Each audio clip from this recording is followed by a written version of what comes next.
Well, good afternoon, ladies and gentlemen. Dr. James Lyons-Weiler coming to you live from the WWDNYK studios in Pittsburgh, Pennsylvania.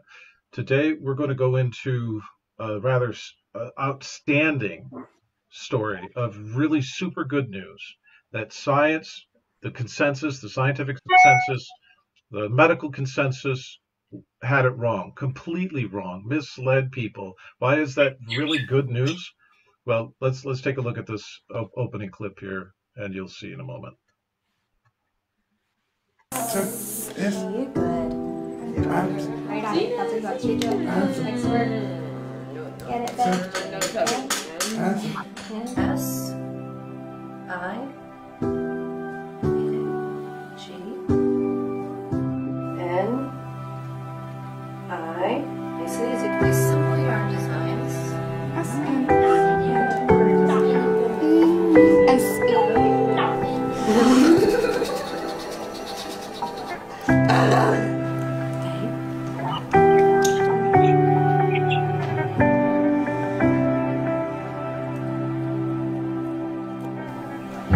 good.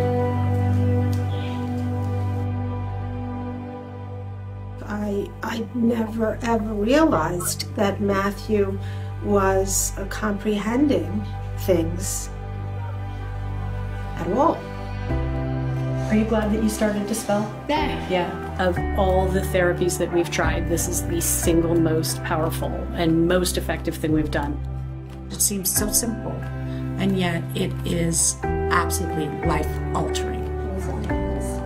I've been working with non-speaking individuals for about 25 years. I did a lot of traditional therapies and a lot of traditional approaches for years, and I did everything wrong.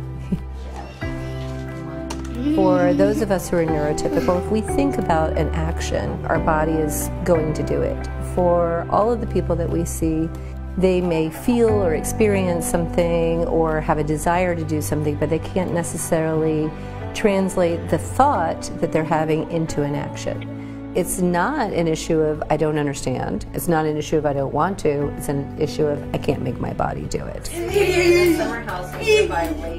It's a motor issue that every single kid who's given the opportunity to learn how to spell to communicate has said that my brain tells my body to do something and my body just doesn't cooperate. There you have it, ladies and gentlemen. Right from the people who have the most experience with this.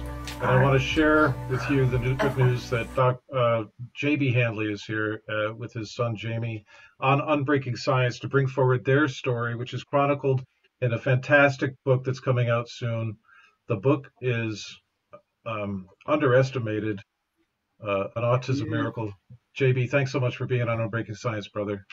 So let's talk. Thank you so much for having me. Right on. So congratulations on this major breakthrough in your personal life. Congratulations on the book to both of you, both co-authors, JB and Jamie. And it's an honor to have you. I can't tell you how excited I am to help get the word out. So I have a bunch of questions and I barely know where to start.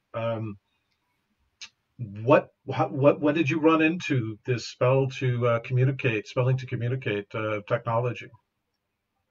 Yeah, so I think the first thing I would say was just watching that video alongside you. I mean, I echo everything those parents are saying. I mean, it sounds almost too good to be true, right? Like how miraculous the experience is for the average parent. And yet, as I watched them, I was just nodding my head and kind of looking over at Jamie, who's sitting next to me right now, a little bit shy. We got a phone call from a Philadelphia area mom named Honey Rinicella, and she told us this somewhat crazy sounding story about her son Vince, who, like Jamie, is a non-speaker. And I do want to talk about what that definition actually means because it's relevant for parents to understand it. But Vince was a non-speaker, and he was starting to embark upon this journey with spelling to communicate. And in really simple terms, you know, spelling to communicate has you spell on a letterboard, right? By pointing. It seems really rudimentary, but the thinking behind it is that fine motor is a real challenge for non-speaking kids. In fact, I'll just call it S2C from now on to make life simple. The S2C practitioners would assert that we've been wrong about the nature of the disability, that the disability is not a cognitive disability, it's a motor disability and a motor planning disability. And things like speech and fine motor with, like, you know, on a keyboard are more challenging. And what S2C does is it just asks you to largely use your shoulder because you're pointing. I know that feels like fine motor, but it's not. It's coming from the movement's coming from your shoulder. Mm-hmm. And with time, and I want to emphasize that this was not an overnight thing. With time, basically Jamie built motor pathways to allow him to spell on this letterboard. So we get this phone call from a woman in Philadelphia, Honey Renisella. She tells us and shows us all these amazing things that her son Vince is spelling. I'm blown away, a little bit skeptical that there must have been something unique or special about Vince that allowed him to be so eloquent. But we were willing, my wife and I were willing to give it a try. And I flew to Virginia, which is where Growing Kids Therapy Center is based, which is the video that you just showed. They're in Herndon, which is in Fairfax County in Northern Virginia. And by the 4th hour of the second day, Jamie was spelling pretty liberally on a letterboard. And they do in S2C these things called lessons, where it's a couple page document on any subject. And the point of the lessons isn't really to teach the kids because they already know most of this stuff. It's to give them a chance to spell.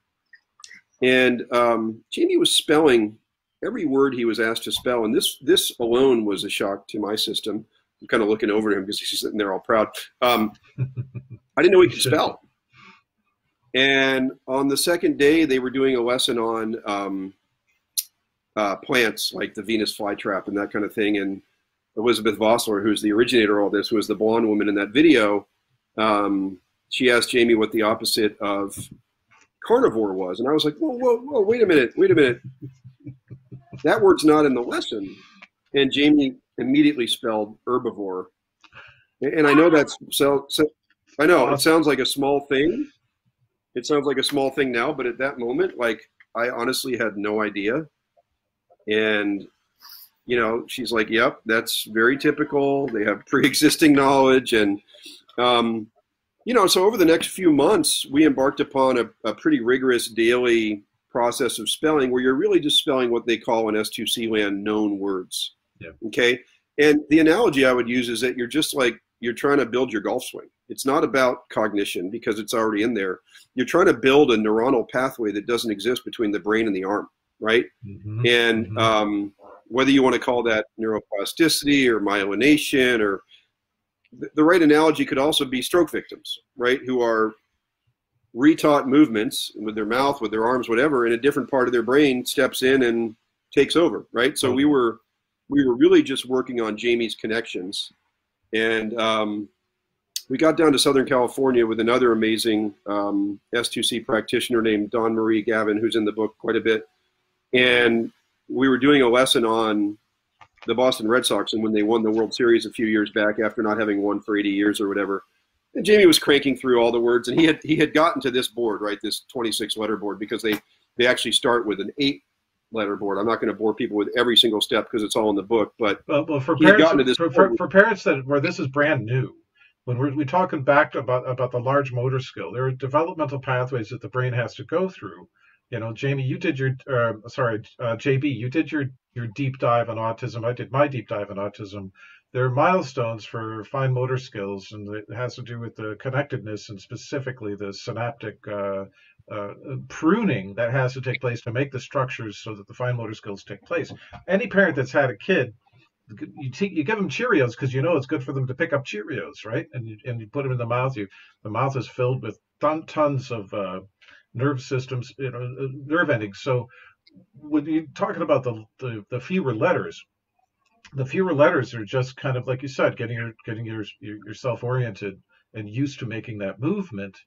And who would have thought that all of this time, after how many years, since 1950s with autism, that these kids right could actually do what they're doing inside their brain. So go ahead with from the large letters to the boards. I'll tell you the Red Sox story in just a second, but I want to build on something you said because it was such a shock to me too. Ocular motor is one of the most severe areas of disability. And with respect to all the clinicians who've met with Jamie over the years, no one ever mentioned that. And what ocular apraxia is the word they use. And what that really means is it's just really hard for them to get their eyes to even go where they want them to go. And with some kids, you can just sort of take a pencil and ask them to follow it and go up and down and side to side. And with many non-speakers, you will see that that's an extreme challenge. Mm-hmm. And so imagine that when you're trying to go along this letterboard, right? Just building pathways to control even your eyes can be challenging. And all the S2C practitioners, they will sit there and really watch the child's eyes. And in some cases, they might have to, for some kids, they might have to cover half the board, right? Or do other things to allow them to focus. And so imagine with this just extreme motor disability, how many different ways that can be misinterpreted to somehow reflect intelligence. Totally. Right? Yep. You know, Jamie will tell me at times that he wants to do something and he just can't get his body to do it. Right? I think it's very hard for the average person walking around this earth talking to even relate to what these kids, young adults are dealing with. Yep. And in S2C land, this is all common knowledge, fully accepted. You know what's amazing, Jack, about S2C land is even like the occupational therapy is different because they're focused on motor pretty much exclusively. Music therapy is a way to connect the brain and the fine motor skills. I mean, everything is understood. Music therapy can do ocular therapy as well. Like they get the nature of the disability. And it's hard to make this point strongly enough. What they're saying, and I'm now have internalized and believe because I've borne witness with my own child, what they're saying is that it's not a cognitive disability at all. Yep. They're saying it's a motor disability. Well, I remember I read the book. It's not in print yet, but you sent me the copy, and the fact that Jamie self-identified first of all and said, "I find, math is easy, and to my brain, and I don't know why." I mean, it's the self-referential, the ability to refer to oneself and to analyze one's own cognitive skills is present in these kids, which is a miracle to know. And it's amazing. It's an amazing opportunity, right? So go ahead. Yeah, I have to make it even more emphatic. Yeah. They're just cognitively somewhere between normal and superior. Yeah. Right? It's not a matter of how many boxes they check or this or that, or, oh my gosh, they're capable of it. They're capable of everything and probably a whole lot more. Like Jamie doesn't even identify with the word autism, which, as we know, is just a label for whatever. He says, I'm a non-speaker. Yeah. I'm a non-speaker, but he's incredibly intelligent. Their thoughtfulness, their awareness. Hang on, my wife is looking at me in the background. What's going on? You're just cheering because I'm doing well? Okay, thanks. That's great. I'm getting cheers in the background. No, but I can't make that point. ABA is based on a premise that they are cognitively incapable.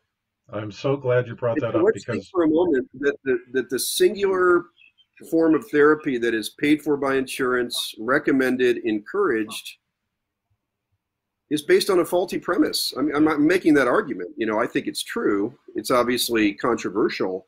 ABA is a behavioral therapy to try to get these children to conform to our standards of behavior.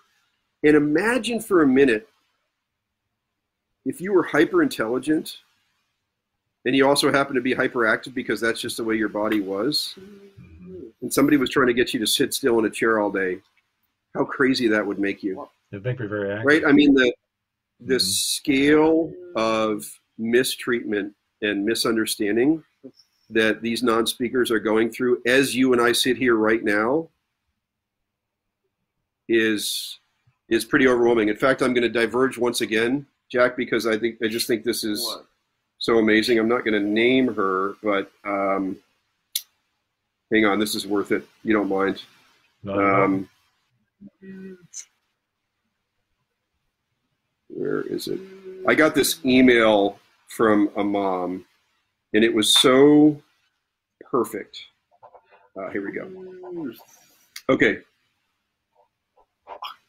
So this is written by a mom who absolutely loves her son, who I know is in Jamie's age range, and she just read the book, and she said, "Few pages turned with a dry eye. Both sleeves of my shirt have been damp for 2 days. I just requested information from S2C, and like you, mentioned hope being a drug," which I do mention. Hope is a drug for autism parents. "I'm also trying to push it back. Regardless," and this is a really important part of this, "how I react and how I parent my son is forever changed. How could I have gotten so frustrated with him for not understanding when it's me? Thank you for sending this book. Please tell Jamie Notoriously Strong," that's Jamie's nickname for himself, "thank you for much needed insight.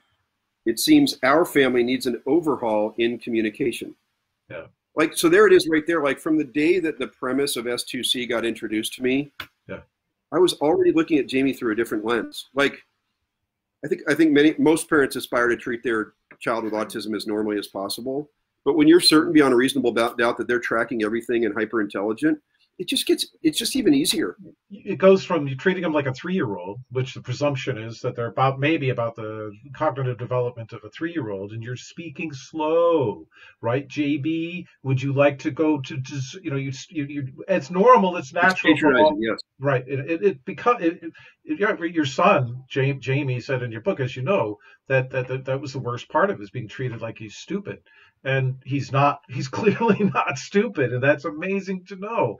He's clearly an amazing mind, just waiting to, sap up the rest of the world and to do astrophysics or whatever he becomes into life.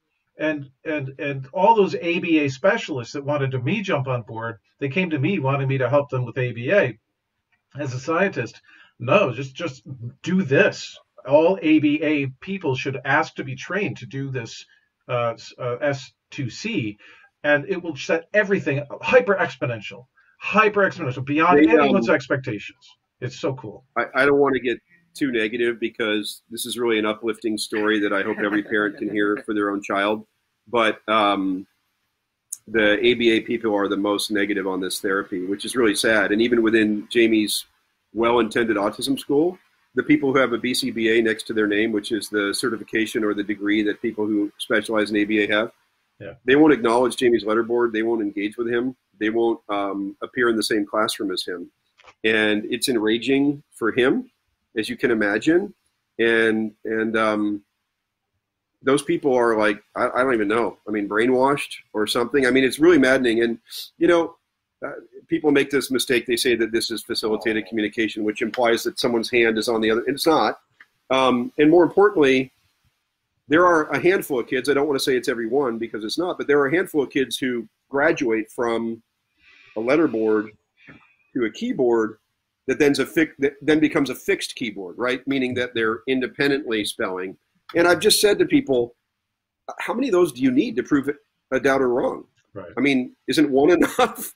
Right? Exactly. And then the one says, yes, the letterboard helped me get here. And you go, really? Like, we're going to still... Listen, I don't want to focus on that because it's stupid. I don't mind focusing on it because I am an optimist. I think that eventually, through the BCBA reform or through a lawsuit or something like that, the entire world's going to open up for millions of kids who are otherwise boxed in. And it takes books like yours. I mean, it takes persistence. And Notoriously Strong is, if anything, a role model, right, for other kids who are just waiting to be able to communicate with their parents and with their teachers and with their employers. And there's a valuable human resource sitting there idle. Then they're so smart, many of them, and they can be put to good use for their own sustenance, and that's the most beautiful part about this. It's hard to put into words the joy that this has brought. Well, first and foremost, Jamie, but our whole family. Yeah. It's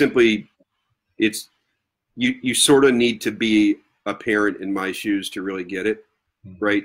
Like, it's just hard to put into words. I had resolved with a knife in my heart to accept that I would never really know what it was like for Jamie to be Jamie, that I would never really understand how he processed the world, how he thought about his family, whether he had dreams and hopes and goals, and that Lisa and I, my wife, were left to sort of like guess what the best course of his life would be in terms of what sorts of situations and everything to put him in.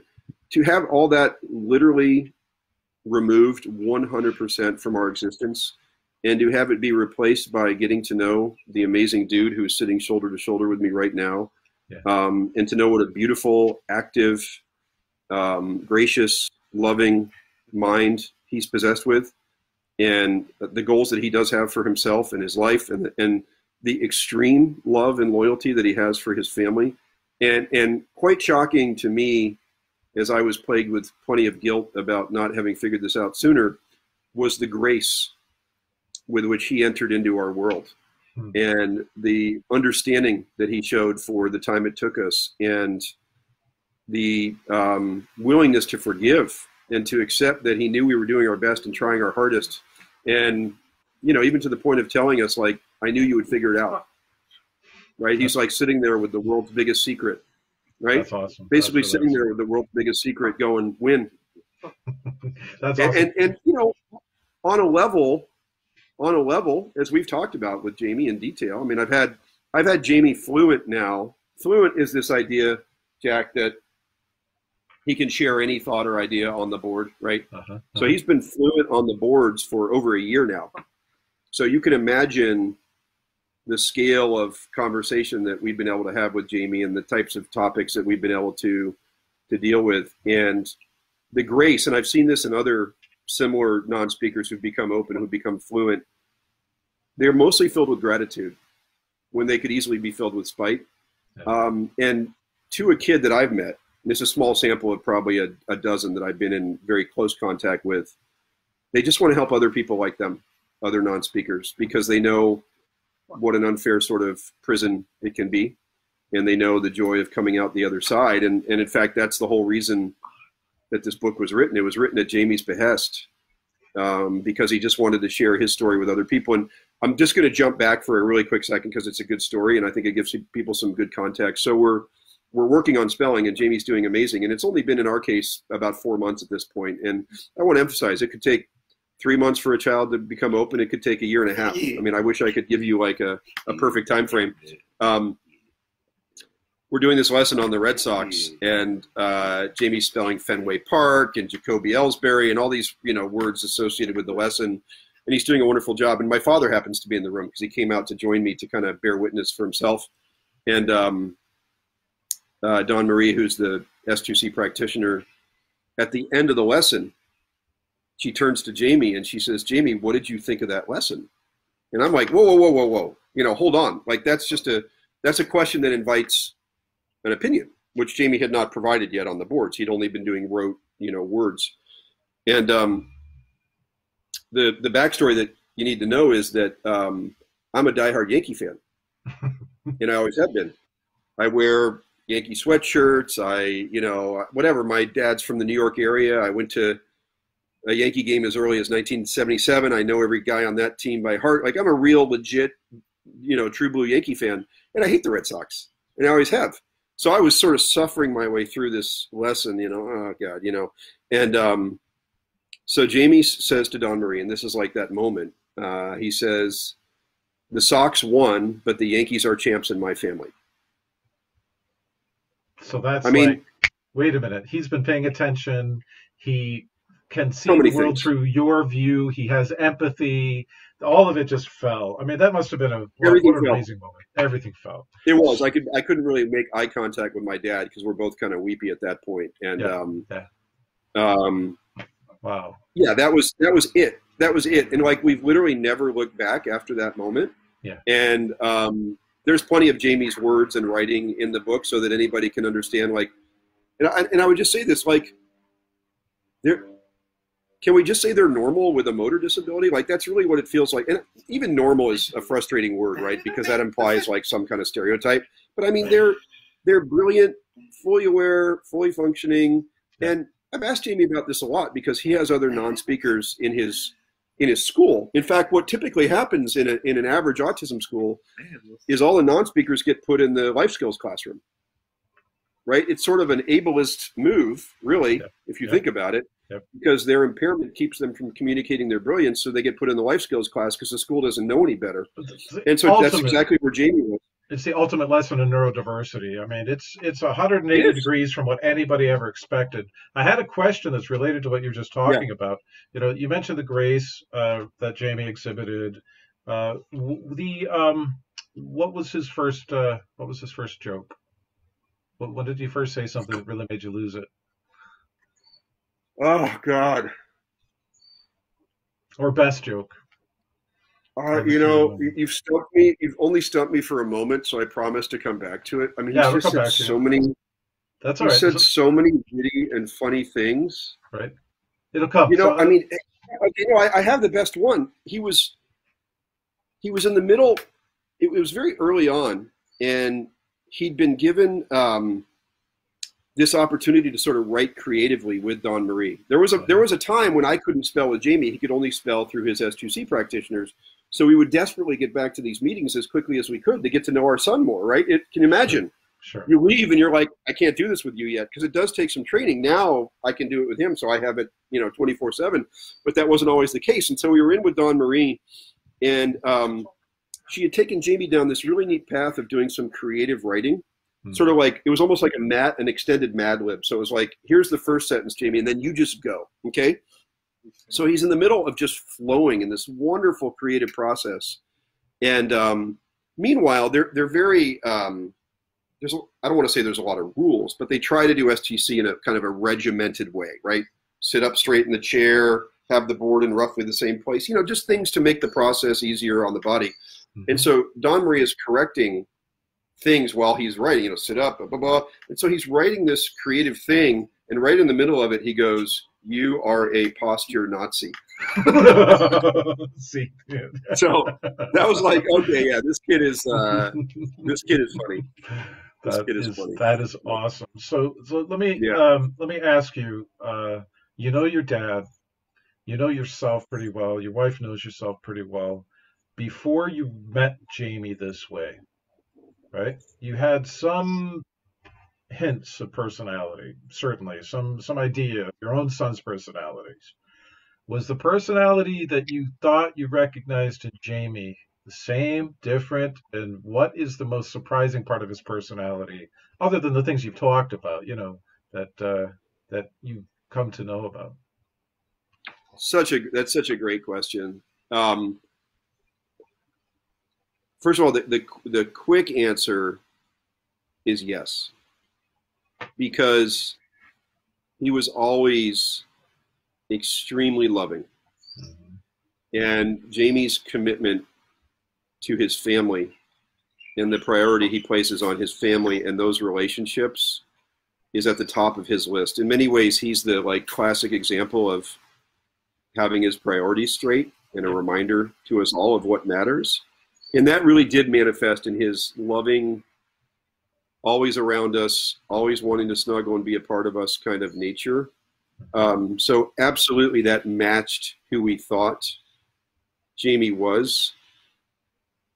I would say that the scale of perception, I mean, he is a Buddha of wisdom.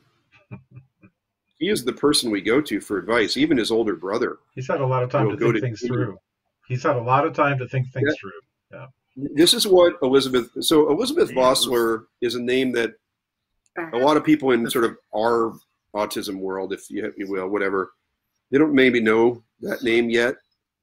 I mean, this woman deserves like a Nobel Prize. I mean, this is the person who kind of innovated and created S2C. She always talks about how they are the keenest observers and listeners on the planet. I mean, Jamie's Spanish is very good because his brother and sister took it in school and they would drill in front of him. And You know, Jen Larson's son, who's now fully fluent, he knows computer languages because Jen owns a computer server company and they talk, you know, programming languages at home. And he picked up on all that. Like, they are the keenest observers. They're sponges, and they don't miss anything. They don't miss anything. And so Jamie's hyper-awareness, and I do want to go back to one point about this. So Jamie's in this non-speaker classroom, and, you know, we ask him, like, are all the other non-speakers like you? And he's like, yeah, of course. Of course. Yeah. And it's like, do you guys communicate? Right? Because they're all non-speakers. And he says, yes, we can all sense each other. And he has a tremendous amount of loyalty and love for that whole group of what happened to be boys who he was in that non-speaking classroom with. You know, luckily many of them are embarking on their own S2C journeys now. And so he's right on the precipice of having the chance to just be in a to be in a two-way relationship with them imminently as they learn to communicate. Sure. And each one of them further proves, you know, I asked Elizabeth Vossler early on because I was, you know, just trying to wrap my head around this whole thing. And I'm like, so have there been any kids who, like, showed up at your clinic here in Virginia who had an autism diagnosis, who were non-speakers, who were in fact cognitively disabled, right? Like, who actually met what we all think to be true, not we all, but like many think to be true. And she's like, not yet. That's amazing. That's incredible. So he placed his expectations of his peers is appropriately placed, and we are way out in left field, right? So totally. You know, he and it's great. I mean, like, not only are his expectations high as they are for himself, not only does he know in his heart that they are every bit the same brain person that he is, but he's emphatic about fighting until they all get that opportunity as well. You know, there's a pretty popular book called The Reason I Jump. And what's interesting about that book is the kid, the protagonist of the book, and it's a true story, it happens to be Japanese.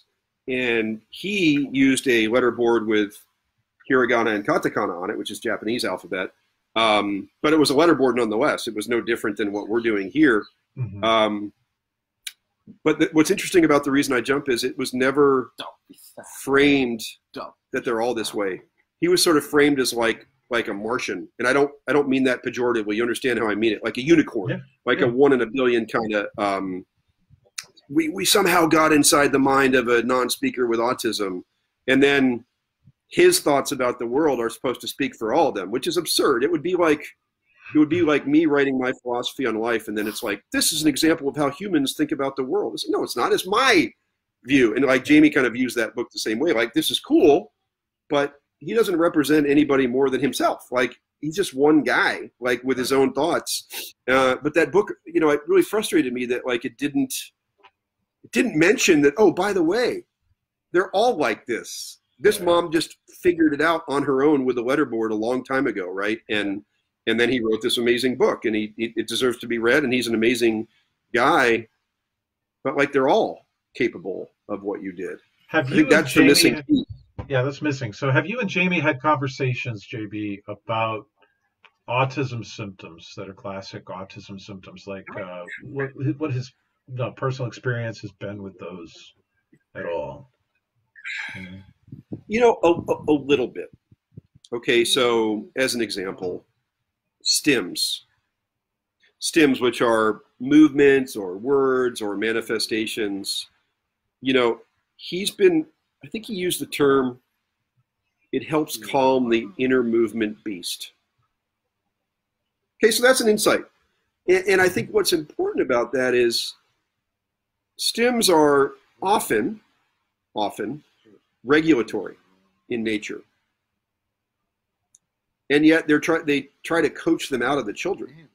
Yeah. Right? So imagine you have some sort of habit that allows you to bring your decibels down to survive in a classroom. And the person's like, no, you know, don't do that. You're like, Jesus, I'm trying to survive here. Yeah. So I think learning about the regulatory nature of stims, right? And now when he does them, I know that it's a great opportunity for a conversation to find out what's up. You know, much as you and I will go to a spouse or a friend and say, dude, this is really bothering me right now, you know, and you talk it out with them and you find yourself in a better state of mind afterwards. You know, now Jamie has that opportunity because to me, his stims are a reminder that now would be a good time for a conversation. I think another thing that's interesting, and I've seen this from a number of the boys, people will, you know, non-speakers will go through these kind of echolalia motor loops. Oftentimes those motor loops are like things they can barely control and may not even like. They might be kind of demonic for them. And they'll explain, like, I would like some help, like, breaking out of this habit. You know what I mean? No different than like a cigarette habit or a junk food habit or Tourette's. You know, Tourette's is a good example where people can't control it. They know, right? And they get annoyed with it. Absolutely. Exactly. And so there are some of the things that Jamie does, like he'll want to grab leaves and rip them up into little pieces. And it's a habit of his. And so we ask him about it. And he says, yeah, I would like some help breaking that habit. Oh, okay. So that's not one that's like regulatory and you don't want us to touch because it helps you. Right. That's one where you might actually like some help in like working your way through it. So yes, we are getting insight into those quote unquote ASD behaviors and what might be behind them in a way that we never ever could have before. You know, here's a funny one, Jamie, and he's actually been doing it a little bit as I've been sitting here. He'll say these things to me that don't have any known meaning as far as I can tell, meaning that they're kind of echolalic in nature, but he'll say them to me and his expectation is that I will repeat it back to him. Okay. And this has been I'm sure plenty of parents can relate to this. It's been a common interaction between us and it's kind of a loving moment where we're kind of having an exchange. And so I got the chance to ask him and I said, Jamie, you know, when you say blah, blah, blah, what does that mean? And he said, it means you repeat it and I know you love me. There it is. That's so beautiful. That is such an elegant. Wow. Thank you. Yeah. You're welcome. That's awesome. There's a reason for everything, dude. There's a reason for everything, right? There totally is. So, look, any plans to learn any board games, or have you done any board games with somebody, you know, handling the fine motor skill and him just, you know, calling out the moves? Yeah. So that's like the great. So think of the letterboard as like right there. Thank you. Thank you is an example of a known word that he likes to have repeated to make a connection. So we're going to make a little transition here just for a moment because I can kind of pick up on the fact that it would be a good moment. Yeah. I just want to explain something really quickly. Sure. The letterboard is a progression. Okay, so you start with like these big stencil boards that just have 8 letters on them. Then you move to a stencil board that has like 26 letters on it. Then you move to this, and then some. And I want to emphasize that not everybody does this because it's a challenge fine motor wise. Some kids move to a keyboard, which I currently hold with a ring on the back, but that over time, and Jamie's well aware of this transition, and in his case, very motivated to make it, this becomes fixed, right? It sits, and then you no longer have a communication partner in the loop at all right? So that's not true for every kid. Some kids are perfectly happy being on this for the rest of their life, or their motor challenges sort of make this the ultimate place they can go. In Jamie's case, he's got some fine motor skill that he's now developing with the help of this keyboard, and he's able to spell. So what I have here is, let's just do this here. There he is. We're in Hawaii. That's why he's got the sunglasses. I have an iPad. It's got this Proliquo for Text app up, which means that Jamie's able to immediately see the letters he's spelling. I'm good. And when he hits return, it says what he just spelled. So I'm just going to let Jamie talk for one moment. Yeah.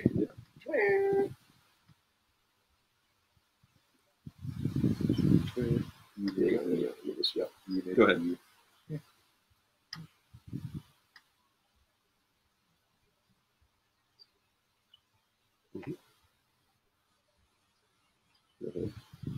Find it.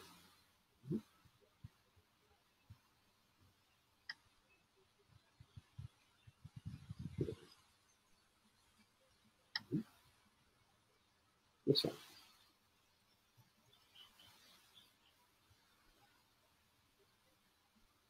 Mhm.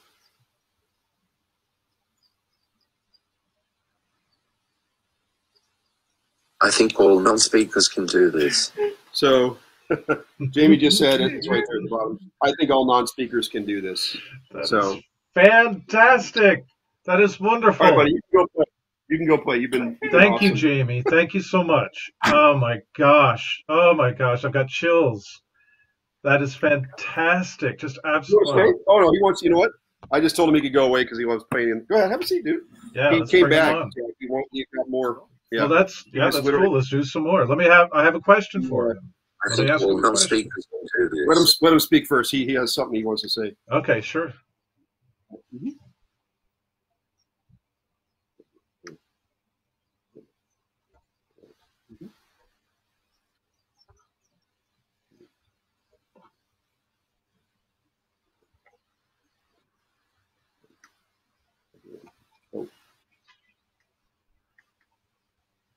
I think all non-speakers can do this. Sorry, technical difficulties. I apologize. That's okay. That's okay.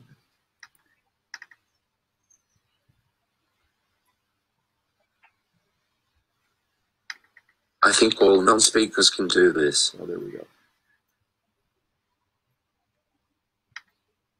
Go ahead. Mm-hmm.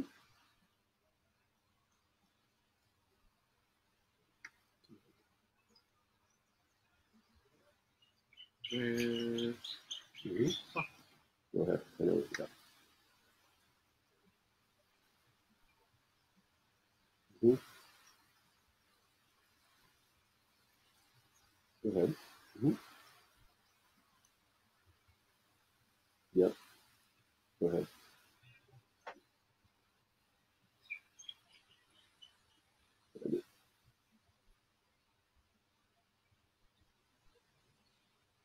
Mm-hmm. Mm-hmm. You can do it. Yeah. Keep going. Yeah. Sorry.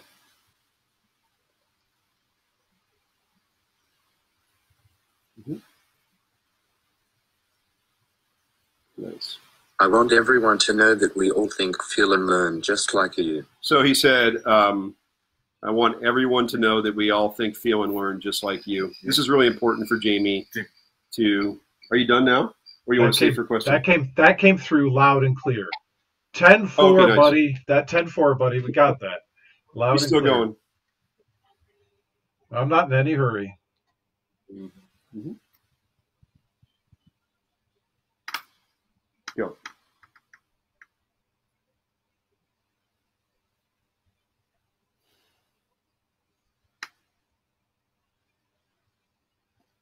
Mm-hmm. Mm-hmm.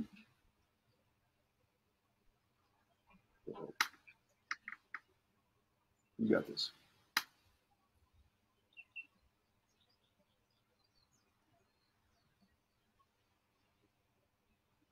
Find it. Mm-hmm. Go ahead. Sometimes I reset to give his eyes a little break. Mm-hmm. That's why I'm lifting the board up like that when I do it. Yeah. I want everyone to know that we all think, feel, and learn just like you. We think in very complex ways. Right. So we finished with we think in very complex ways. Jack, why don't you get your question in here? Because he's getting ready to roll. Totally. So when you see the first 1,000 people who were non-speakers communicating with each other, are you going to throw a big party?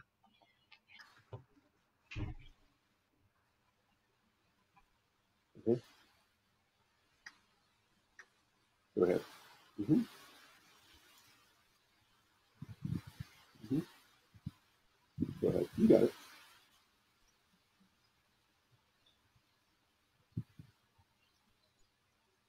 He hits the delete key when he misspells things like he just did there. Go ahead.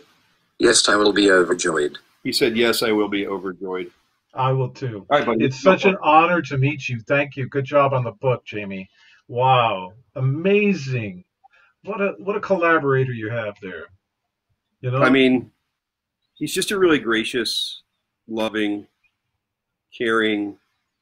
I mean, his priorities are really square. I'm telling you, he is the ultimate perspective giver on what's important. He really, he doesn't do social media. He doesn't hang out on a computer. He doesn't have a phone. He's detached from that loud, stressful outer world that so many of us get consumed in, and I think it's pretty toxic. Mm-hmm.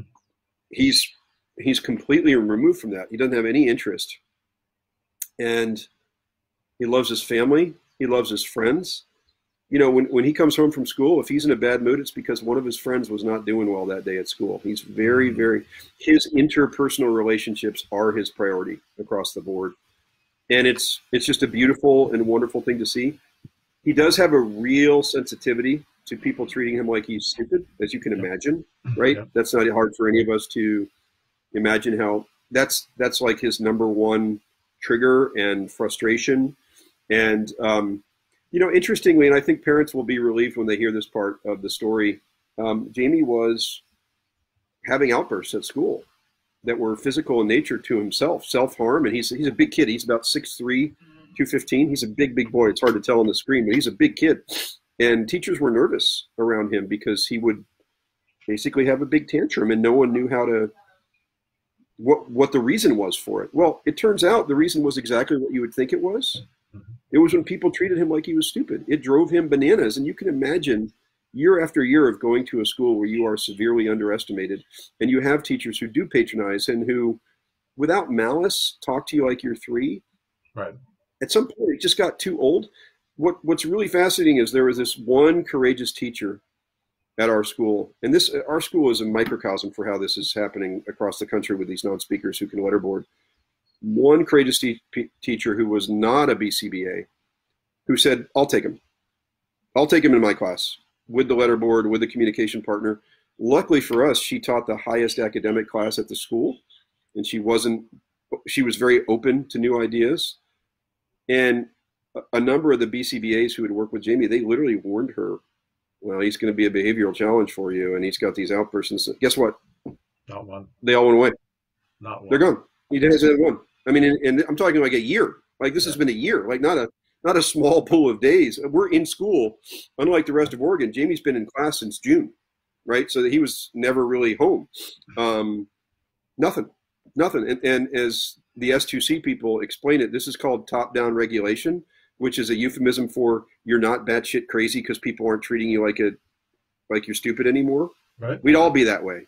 Absolutely. We'd all be having outbursts. There's not a single person. It happens in our elderly. If you think about it, our elderly get annoyed that the kids, their adult kids, start treating them like they're infantile, and that they get angry and they get violent and they throw things across the room. It happens to the best of us. Which kind of brings up an interesting question, right? Which is like, so are tantrums a quote unquote behavior of autism? Or are they just circumstantial? Yeah. Like all of us would break at some point, totally. Right? We're all capable of breaking, and it's like the only means they have to express themselves at that point becomes like stomping around. And in my case, with Jamie, when he would have those outbursts, I would come pick him up from school, and the minute I'd pick him up, he'd be perfectly calm and happy. And I asked him about it later, and he's like, "Yeah, I knew you'd come." Then I could get out of there. He's just trying to go home.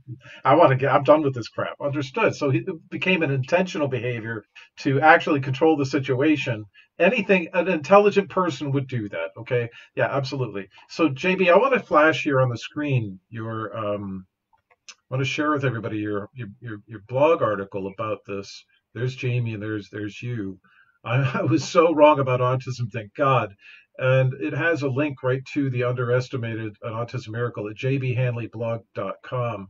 It has a snippet, a screenshot from the book of an interaction, fascinating conversations, and some more information about JB and Jameson Handley. I have to say, you and I have known each other, 3 years or so, 4 years, something like that? At least. I've seen you do some incredibly good things with your time, with your mind, your resources, JB. And I have to say, everything that you've done in the past, in my opinion, pales in comparison to what you've managed to do for your son. And all that stuff was really, really cool. That you've done a lot of cool shit, brother. And so, with gratitude, I want to be there at that 1,000-person party. I'll get my guitar out and we'll jam, we'll have music. It'll be great, because it's going to happen. It's inevitable. There's an inevitability to this, my friend. And this book is a big part of it. So, what do you want to tell people? How can they change policy? This is not about selling a book. This is about changing policy and practices. What do you want? What's the action item?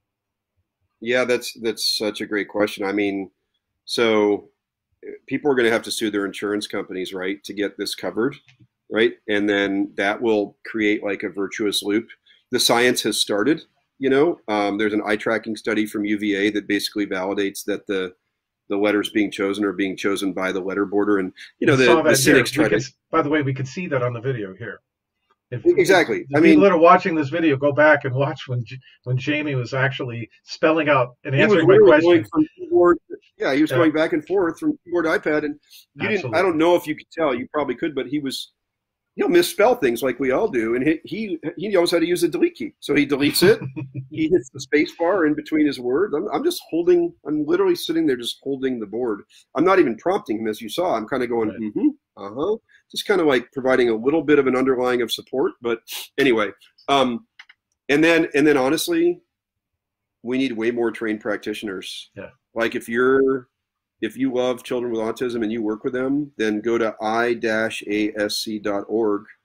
and sign up for what they call a cohort to start to get trained in this, because I hope that, I don't want to say this the wrong way. I hope that every S2C practitioner in the country is about to be booked out for several years. I know the phone calls are already starting, and that's fantastic, but there aren't enough of the teachers. I mean, Jack, I don't know if it's 3 million, 4 million, 5 million in the US alone who are non-speakers with autism. Right. I do want to mention a couple other points about that for parents. Sure. First of all, Jamie is on the high end of how quickly he picked up on this. Okay, maybe upper decile or something like that. It was like $2,000 of lessons by the time Jamie was fluent. I mean, I want to put this in context. This was not, relatively speaking, for what parents spend. I mean, every dollar is precious. Right. This is not going to, compared to some other therapies, it's manageable money-wise. You'll see generally enough indications of what I'm telling you to be true with your own kid within the first few days of lessons. I mean, again, it's not true for every child, and sometimes I worry about raising expectations too high for how quickly this will all happen for people. Like, you're going to have to grind. You're going to have to grind and have some faith for that until that breakthrough comes. And then when you're on the other side of it, you're like, it's the best thing in the world. So we're going to need insurance to change, because without insurance, this all can't change. Like, for example, Jamie's autism school, they can't drop below a certain percentage of teachers with a BCBA, or insurance won't pay for school for like the families. And so these people who are, through their closed-mindedness, denying folks like Jamie their voice, they right now have a structural reason they can't get out of the school. The ASHA, it's like the American Speech Hearing Academy or Association. They put out a repudiation of S2C about 3 years ago that needs to be removed. Mm-hmm. They need to have their heads examined, and that whole side of things needs to change. As you can imagine, and you know this, there is like an autism industrial complex. It's mostly ABA therapists. That's where all the money is. This is a huge threat to their existence. And so, of course, they're willing to protect their income to such a degree that they will deny that it's the children coming out of the board. Like, can you imagine? It's the same thing as Jamie. It's the same thing as keeping somebody locked up in jail. It's literally is. There's a social isolation that happens without this ability to communicate. There's a learning. How many learning curves have been denied because this hasn't been allowed to come forward? It's the cruelest thing in the world. I used to, when I wrote my autism book, after reading about it, the toxins and everything, my solution was, let's get all the toxins out of our kids' food, air, water, vaccines, everything. And now, I'm going to join Jamie's cause. I'm going to get behind this in a big, big way. So if there's anything that I can do to help get that white paper retracted, any communications that I can do I mean, it truly was an honor to have that conversation with your son. I have to tell you, it meant a lot to me personally. So thank you. You know, I really appreciate you saying that. I have to tell you, when people come to our house, because whenever we are approached by a parent in the Portland area where we live, rather than try to explain it to them on the phone or this or that, I always just say, come over. Yeah. I am telling you, to be in the presence of one of these children while they are spelling, it is a spiritual experience. It moves people deeply. There are always tears everywhere. And it's appropriate. It's appropriate to feel that way because it is such it's such an amazing thing. And you're in the presence of, I think, like higher order beings, right? Like they are messengers. They see the world in a way much clearer than I think many of us do. And so I appreciate you saying that about Jamie. It's an honor and a joy every time to spell with him. Yeah. And he always brings profound insight to the table. And to think that there's a world where this may have never happened for him is I mean, it just makes you shiver at the thought. And then right after I say that, I think about how many kids are presently in the position that Jamie used to be in. Right. We have a long way to go. And I will tell you that it's criminal. The joy and passion of a parent and their family who does have this experience is so powerful that I have a lot of faith of the change that's about to take place. You and I both know Jennifer Larson, who is a incredible advocate for children with autism and a powerful woman in her own right. And she was one of the many people who got a private phone call with me about a year ago.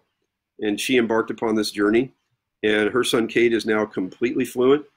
And Kate and Jamie are very close friends. And they exchange, we have Zoom calls together where they just talk like teenagers back and forth. And I know that she's going to turn the Minneapolis area upside down over this topic. Yeah. And the analogy I use is kids get pushed into the river of autism, if you will, to the extent that you believe that causation is post-birth. And I think we should stop that. And I've done my part to try to lend a hand in that process. My first book was very much an attempt to do that. Yep. But this is about pulling the kids out. Yep. Right? And they're all here. And they all deserve to have the best possible life. And they all deserve to be understood for who they are. And the title of the book, Underestimated, to no longer be underestimated. And we are talking about millions, and we are talking about families that are suffering deeply and families that don't realize what is in their presence. Or, it's interesting, Jack, when I talk to parents, I'd say half were kind of in my camp where they're like almost in disbelief, like, you're really saying this is possible? Right. But the other half are like, I've always known that. We just needed a way. Like to give every parent the joy of getting to know their child, to give every child the ability to pursue their dreams. That'd be beautiful. Jamie will say, I have never felt this level of happiness before. I mean, what more do you need to be a fulfilled parent than to have your child say that to you? And I get a child who says that to me all the time. And I'm not even sure how to tell this to parents. Like, it is literally rainbows and gumdrops and unicorns around our family. Like, it is really that fa la la, like all the time. I can see it. So listen, my challenge to the followers of Unbreaking Science is to get on the horn to your congressmen and your senators and have them get breathing down the neck of Francis Collins at the NIH, to put up brand new calls for research proposals to show the psychology, the sociology, the developmental everything. The education needs massive amounts of funding for research at universities, independent research, brainwave studies to see what's going on when they're communicating and stuff like that, so that we can actually then say, wait a minute, science was wrong, medicine was wrong, time to move on. Now, the applied behavioral analysts that are out there afraid of losing your jobs, get on the bandwagon, become a cheerleader. Because guess what? There's a whole new industry of facilitated learning for millions of kids. Facilitated learning means they say something, the computer says it, but then there's motor action that has to take place as a result of what the child said or the young adult said. So I see a whole new future of facilitated learning, not facilitated communication, facilitated learning, just as a teacher's aid in the classroom. And wow, imagine the first time that one of these kids gives a valedictorian speech. Imagine. That's going to be amazing. And it's going to happen. Only if you make it happen. The American Speech Language Hearing Association, which is the big dog, they need to wake up, right? And ABA therapists need to wake up. And people either need to be willing to help our children in novel ways, or they need to get out of the way. And, you know, according to Elizabeth Vossler, she claims there are 1,500 to 2,000 spellers. That's a very big data pool for anybody who wants to push this. And again, I'll make the point that I made earlier. There's a host of these kids, I don't have a number, that have migrated from the letterboard to a fixed keyboard. Mm-hmm. How many of those do you need to prove the validity of this? That's right. And if those kids exist, which they certainly do, why would someone who runs ASHA, why would an ABA therapist, why would a teacher of children with autism not want to run to embrace this with everything they have? You are literally unlocking the most challenging segment of the population within the world of ASD. And it's not a small number. We're talking about, estimates are somewhere between 40 and 50% of children with an autism label are in the non-speaking realm. How old is Jamie now? He's 18. So is he going to vote? Oh, and that's another point I want to make. Any age, okay? Yeah.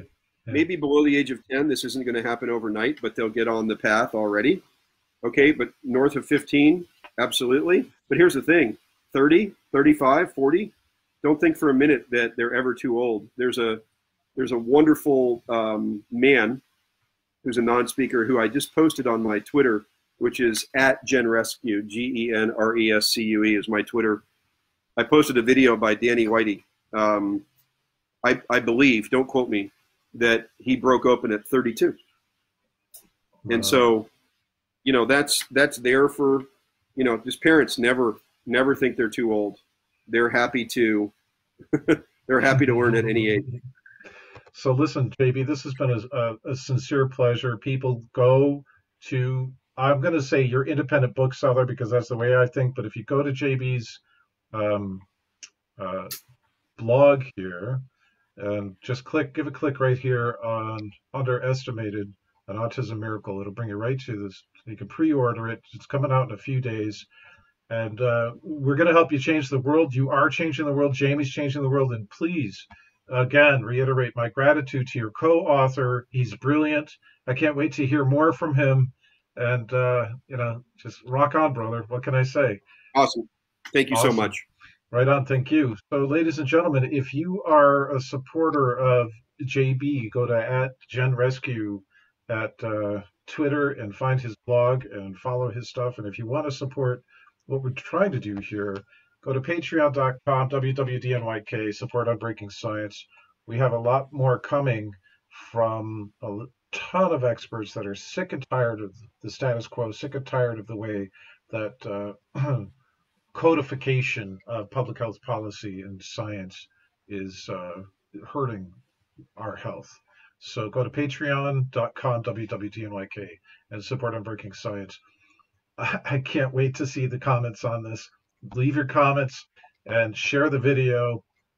Like and follow us on Facebook, and like and follow us on YouTube, and help us get the message out, my friends.